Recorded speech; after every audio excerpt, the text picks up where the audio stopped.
Camille serra la main de son fils, Léo, quand il murmura d'une voix brisée. « Maman, ne rentre surtout pas à la maison. » Son regard affolé transperça la nuit.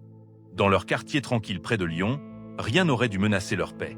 Pourtant, Léo avait entendu son père, Adrien, préparer quelque chose d'inimaginable. Un plan froid, précis. Ce soir-là, Camille comprit que le danger venait de l'intérieur, que le cauchemar portait le visage de l'homme qu'elle aimait, et qu'il avait déjà commencé. Camille resta immobile, le souffle court. Léo serrait toujours sa main, ses doigts tremblants comme des feuilles. « Dis-moi exactement ce que tu as entendu » murmura-t-elle. L'enfant déglutit, ses yeux fixés sur la route sombre. Papa parlait au téléphone. Il disait qu'il fallait que tout soit prêt quand on dormirait. Un frisson brutal traversa Camille. Adrien, toujours si calme, toujours irréprochable, ne pouvait pas être l'homme que décrivait son fils. Pourtant, quelque chose en elle se fissurait déjà. Elle ouvrit la portière, fit monter Léo à l'arrière, puis démarra lentement. Elle prit la direction opposée à leur maison, refusant de regarder dans le rétroviseur de peur d'y voir surgir une vérité qu'elle n'était pas prête à affronter. La voiture glissa dans les rues vides, éclairée par des néons blanchâtres. « On va juste réfléchir, d'accord ?» dit-elle d'une voix tremblante. Léo hocha la tête, mais son regard restait fixé sur la fenêtre, comme s'il craignait qu'un danger invisible les suive. Camille s'arrêta dans une ruelle discrète bordée de petites boutiques fermées. L'air semblait plus lourd ici, presque figé. Elle coupa le moteur. Pendant quelques secondes, seul le bruit de leur respiration remplissait l'habitacle. Camille tenta de rationaliser. Adrien était dans un avion vers Bruxelles pour une conférence. Il avait embrassé Léo, lui avait dit de protéger maman. Son sourire, son parfum, sa voix, rien ne ressemblait à une menace. Mais Léo n'était pas un enfant qui inventait. Jamais. « Maman !» murmura-t-il soudain. Elle tourna la tête. Il fixait l'entrée de leur quartier, visible au loin. Ses yeux s'écarquillèrent. Une camionnette sombre venait d'apparaître, avançant lentement, sans bruit. Puis une deuxième. Les deux véhicules se dirigèrent droit vers la maison qu'ils venaient de fuir. Et dans le silence glacé de la nuit, Camille comprit qu'ils avaient fait le bon choix. Peut-être même qu'ils venaient d'échapper à l'irréparable. La première camionnette s'arrêta devant le portail de leur maison. Camille sentit son cœur s'arrêter. Les deux hommes qui en descendirent n'avaient rien de menaçant en apparence. Veste sombre, casquette basse, démarche calme. Justement, trop calme. Ils ne regardaient ni autour d'eux ni derrière eux. Ils avançaient droit, comme s'ils connaissaient chaque centimètre du terrain, comme s'ils avaient déjà répété ce geste. Camille posa une main sur la bouche pour étouffer un cri quand l'un des hommes sortit. Un trousseau de clés. Pas un pied de biche. Pas un outil. Une clé. Un clic net se fit entendre jusque dans la voiture où elle se cachait. Le portail s'ouvrit sans résistance. Léo se recroquevilla sur son siège. « Pourquoi ? Pourquoi ils ont notre clé, maman ?» Elle ne trouva pas la force de répondre. Parce qu'il n'y avait qu'une seule personne au monde à qui elle en avait confié un double. Adrien. Les hommes traversèrent la cour, s'arrêtèrent devant la porte d'entrée. Deuxième clé. Deuxième clic. La porte s'ouvrit. Ils disparurent à l'intérieur comme s'ils rentraient chez eux. Camille sentit son ventre se tordre. Ce n'était pas un cambriolage. C'était quelque chose de préparé, organisé, autorisé. Les minutes devinrent longues, étouffantes. Des faisceaux de lampes torchées glissaient derrière les rideaux. Les hommes fouillaient, mais pas au hasard. Ils semblaient chercher un endroit précis. « Maman !» souffla Léo, la voix brisée. Un parfum étrange se glissa dans la voiture, porté par une brise froide qui descendait du quartier. Une odeur piquante, chimique. Camille fronça les sourcils. Puis, doucement, une lueur orange s'enflamma derrière la fenêtre du salon. Elle resta pétrifiée. La lueur grandit, devint mouvante, vivante, affamée. Très vite, les rideaux s'embrasèrent. « Il brûle, la maison », dit Léo dans un souffle étranglé. Camille sentit la réalité s'effondrer sous elle. Non, non, ce n'était pas possible. Un incendie, volontaire, avec les clés, dans la nuit, pendant qu'Adrien était officiellement loin, en voyage. Son téléphone vibra. Elle baissa les yeux. Un message d'Adrien venait d'arriver. « Je viens d'atterrir. J'espère que vous dormez profondément. Je vous aime. » Camille sentit un goût métallique envahir sa bouche. Le monde pivota. Le sol disparut. Elle ouvrit la portière, vomit sur l'asphalte glacé, les mains tremblantes. Quand elle se redressa, La maison était un brasier. Un hurlement lointain déchira la nuit. Une sirène, puis une autre. Les pompiers arrivaient. Les 2 hommes quittèrent la maison en courant maîtrisé, remontèrent dans la camionnette et disparurent dans la rue principale. Camille regarda les flammes dévorer les murs de sa vie. Puis Léo, terrorisé, lui attrapa le poignet. « Maman, on ne peut plus rentrer. Jamais. » Elle hocha la tête doucement. Oui, leur maison brûlait. Mais ce n'était que le début. Les sirènes résonnaient encore quand Camille remit le contact. Ses mains tremblaient si fort qu'elle eut du mal à enclencher la marche arrière. Léo glissa sa petite main dans la sienne. « Maman, on va où ?»« Loin, » répondit-elle simplement, la voix cassée. Elle quitta le quartier par une sortie secondaire, les yeux rivés sur le miroir. Chaque phare derrière eux lui donnait l'impression d'être poursuivi. Son cœur battait à tout rompre, cognant contre ses côtes comme s'il voulait s'échapper. Elle roulait sans destination précise, évitant les grands axes, les places éclairées, les rues trop vivantes. Puis un souvenir surgit, clair, presque trop vif. La voix de son père, quelques années plus tôt, dans son bureau plongé dans une lumière dorée. « Si un jour tu te retrouves dans une situation où personne ne peut t'aider, appelle cette femme. » Cette femme, une avocate à la retraite, réputée incorruptible. Madame Sorel. Camille sentit un frisson la traverser. Oui, c'était leur seule chance. Elle tourna brusquement, prit la direction du vieux centre. Léo s'était endormi d'épuisement à l'arrière, sa tête appuyée contre la vitre. Quand ils arrivèrent enfin devant l'immeuble indiqué sur la carte mentale de Camille, il était plus d'1 heure du matin. La façade était ancienne, fissurée, presque abandonnée. Elle coupa le moteur. Son téléphone affichait 12% de batterie. Elle tenta d'appeler le cabinet. Personne. Son cœur se serra. C'était peut-être une impasse. Puis, comme si la nuit refusait de la lâcher, son téléphone vibra. Numéro inconnu. Ne parlez pas. Vous êtes la fille d'Émile, n'est-ce pas? La voix de femme était rauque, tranchante, éveillée malgré l'heure. Descendez la rue. À gauche, une porte bleue. 3 coups. Vite. La ligne coupa. Camille n'hésita pas. Elle réveilla doucement Léo, le prit dans ses bras et suivit les instructions. La porte bleue s'ouvrit presque aussitôt. Madame Sorel se tenait là, cheveux blancs tirés en chignon, visage marqué mais regard acéré comme une lame. Elle les fit entrer sans un mot, referma la porte derrière eux, enclenchant 3 verrous qui claquèrent comme des coups de marteau. Dans le petit salon éclairé par une seule lampe, Camille déposa Léo sur un canapé. L'enfant s'y recroquevilla, encore à moitié endormi. Madame Sorel posa devant eux 2 tasses de thé brûlant. « Maintenant, racontez-moi tout. » Alors Camille parla. La maison brûlée, les clés, les hommes, l'odeur chimique, le message d'Adrien, tout. La voix de Camille se brisa à plusieurs reprises, mais elle ne s'arrêta pas. Quand elle eut fini, il y eut un long silence.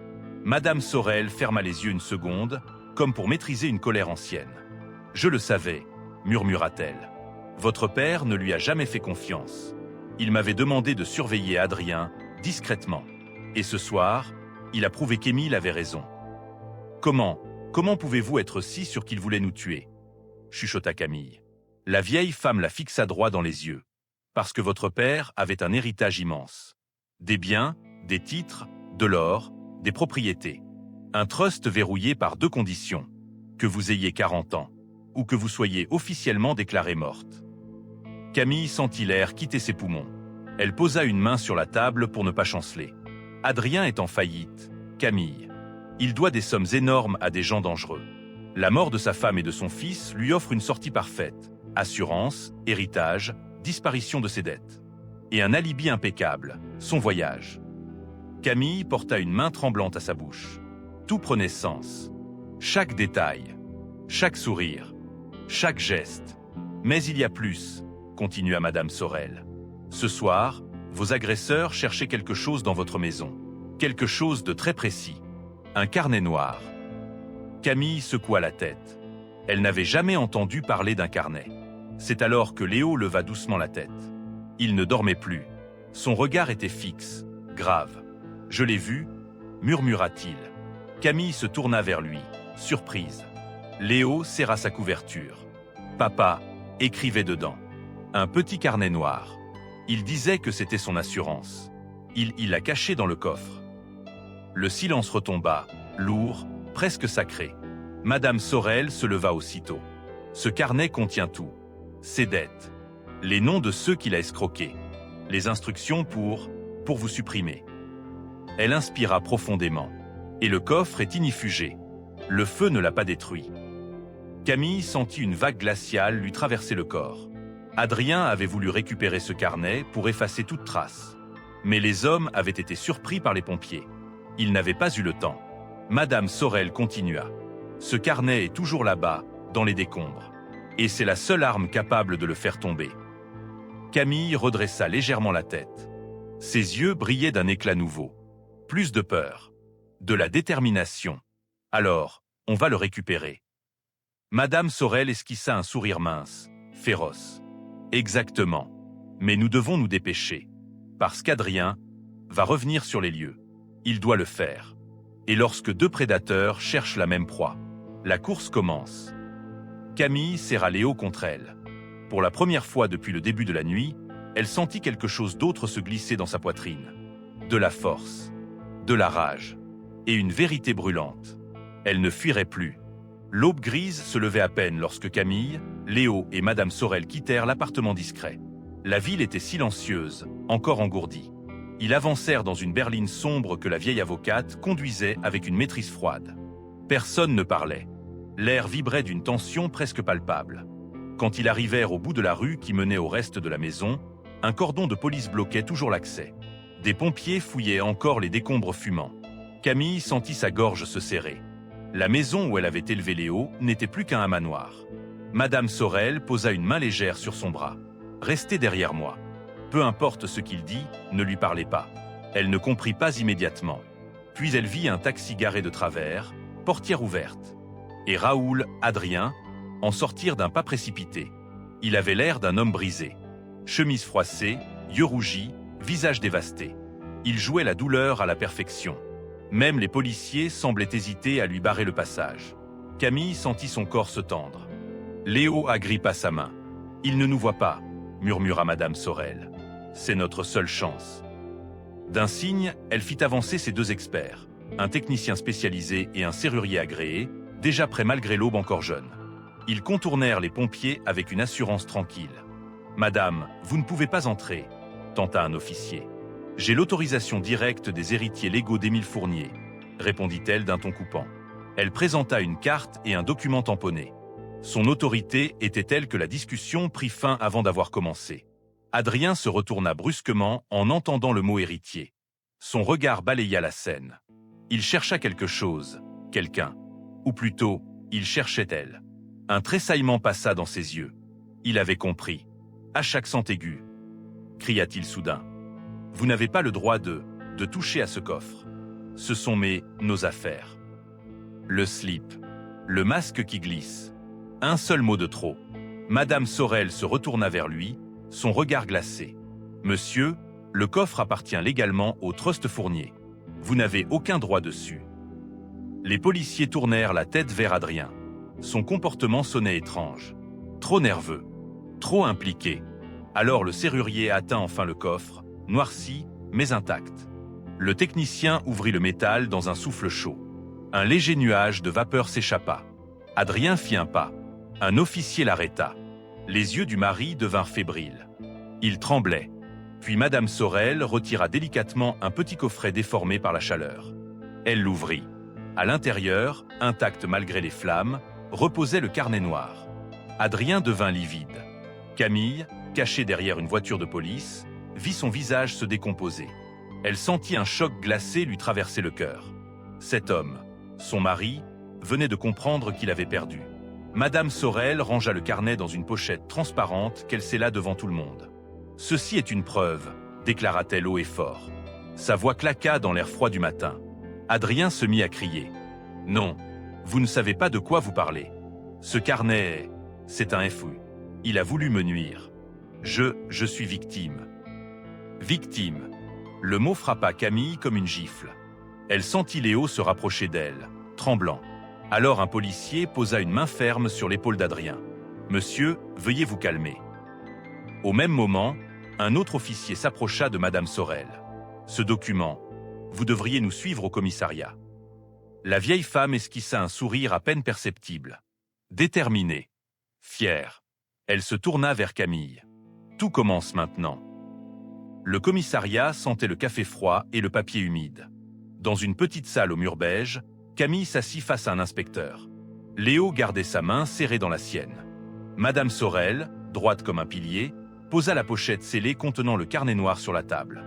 L'inspecteur leva les yeux. « Ce que vous nous apportez là, c'est explosif. » Camille sentit son cœur cogner. Pas de peur cette fois. De l'attente.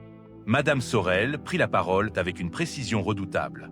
Ce carnet contient les instructions pour un incendie criminel, les noms de complices, les montants payés. Il mentionne la mort programmée de Camille et de son fils. Un silence lourd suivit. Léo baissa les yeux. Camille glissa ses doigts dans les siens. L'inspecteur feuilleta quelques pages. Plus il lisait, plus son visage se fermait. « Votre mari s'est littéralement incriminé dans chaque ligne. » Il s'interrompit. « Nous allons procéder à une interpellation immédiate. » Une bouffée d'air chaud monta dans la poitrine de Camille. Elle hocha la tête, muette. On les fit patienter dans une pièce adjacente. Léo s'endormit contre elle, épuisé. Madame Sorel se tenait près de la fenêtre, immobile, observant la rue. Puis des voix éclatèrent dans le couloir. Des pas rapides. Un policier ouvrit la porte. On l'a arrêté. Sans résistance. Il était encore sur les lieux de l'incendie. Camille inspira profondément. Un soulagement étrange la traversa. Pas la joie, pas la victoire. Juste la fin d'une chute. Mais l'inspecteur ajouta, plus grave. Il affirme être innocent, que le carnet est un montage. Il nie tout, même le voyage, même les hommes. Camille s'y attendait. Adrien était un acteur brillant. Il jouerait jusqu'au bout. « Nous avons besoin de vous pour une dernière étape », dit l'inspecteur. Il posa une petite mallette noire sur la table. Une confrontation audio. Nous allons lire des extraits du carnet et enregistrer sa réaction. S'il ment, on le verra. S'il reconnaît certains détails, ça vaudra de l'or. Camille sentit un frisson lui remonter l'échine. Elle n'était pas prête à entendre sa voix. Mais elle savait que c'était nécessaire. Une demi-heure plus tard, elle se tenait derrière une vitre sans teint. De l'autre côté, Adrien, assis, menotté, le visage fermé. Il semblait plus petit, plus pâle, comme si la nuit l'avait creusé. L'inspecteur lut d'une voix neutre. Instruction numéro 14, attendre que la femme et l'enfant dorment. Déclencher l'incendie depuis le salon. Récupérer le carnet avant la propagation. Un battement. Adrien déglutit. Ses doigts tremblèrent malgré lui. Instruction numéro 22, message envoyé à 22h15. J'espère que vous dormez profondément. Adrien serra les dents. Un spasme secoua sa mâchoire.